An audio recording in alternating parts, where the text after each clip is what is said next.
In this video, we'll talk about the top 5 money mistakes many Africans in America make and how to avoid them. Money mistake number 1, supporting too many people back home without a budget. This has happened to so many of us. It's like as soon as we get here, we are obligated or we feel obligated to send money back home without even having a plan. Many African immigrants feel obligated to send money back home all the time, sometimes at their own financial expense, without having a plan, without even having a foundation here, a financial foundation here in the US. And how to avoid that? The solution is to set a fixed budget for remittances and prioritize your financial goals first. So put yourself first, because like I said in a different video, you cannot pour from an empty cup. Money mistake number 2, not investing or building credit. So either due to ignorance or just not having any literacy about that, or not just knowing what to do, a lot of people don't build their credit when they get here. If you're going to live here in America, building your credit is fundamental. You gotta have that. So the sooner you build your credit, the better it's gonna be financially for you. So the solution to that is learn about investments and responsibly use credit to build wealth.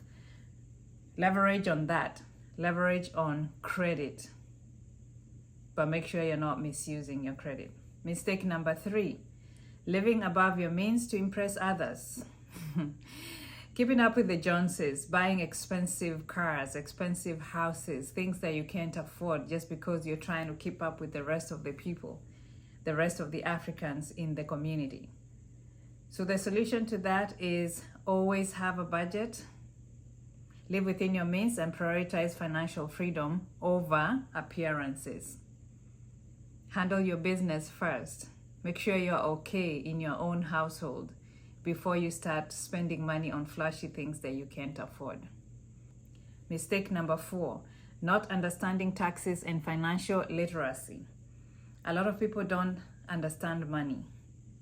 They have a bad relationship with money. And I think it's because of where we come from. We are not, most of our parents, they don't talk about money. You just know that this person has money. You don't know how they got the money. Nobody explains to you anything about money. Maybe things have changed now, but me growing up, nobody was talking about money. It was always, we need money for this, we need money for that, but how are we gonna make this money? So the solution to that is learning about how to maximize tax benefits, deductions, financial opportunities like the 401k the employer provided, the matches, the 401k matches that the employers provide. A lot of people don't take advantage of that. So take advantage of whatever is available to you to maximize the benefits. Roth IRAs, tax refunds, and stuff like that. Learn about taxes, especially new immigrants when you come into the US from Africa. Take time to learn about the tax system, seek professional advice if you have to, and take advantage of available financial tools. Educate yourself about finances. That's one thing that we fail to do, and then we find ourselves stuck in this rat race and not knowing how to get out of this financial quagmire. Money mistake number 5, focusing only on one income source. Here in the US now, with the economy, how things are going, it's almost impossible for a household to be okay with just one income source. So we get stuck into our 9 to 5 and we get complacent, and we don't want to do anything else but that. But that can be very risky, because any time you can be let go, or you can lose your job because of 1, 2, or 3 things.